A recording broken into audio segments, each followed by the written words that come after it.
Hello friends, welcome to Trend Tech Guide. Today I'll show you how to turn on notifications on WhatsApp.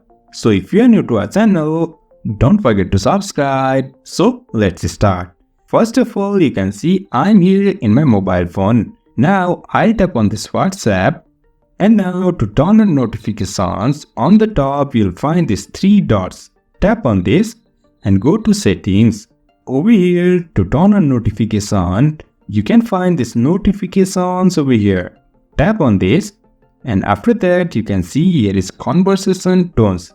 Tap this on and over here you can see here is use high priority notifications.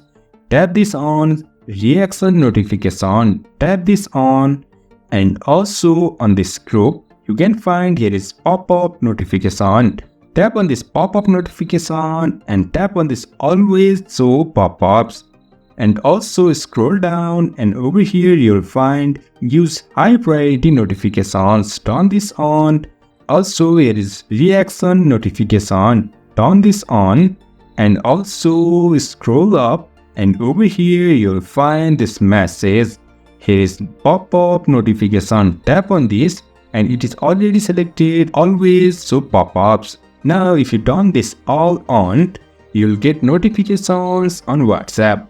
So in this way, we can turn on all notifications on WhatsApp. So if you find this helpful, don't forget to subscribe.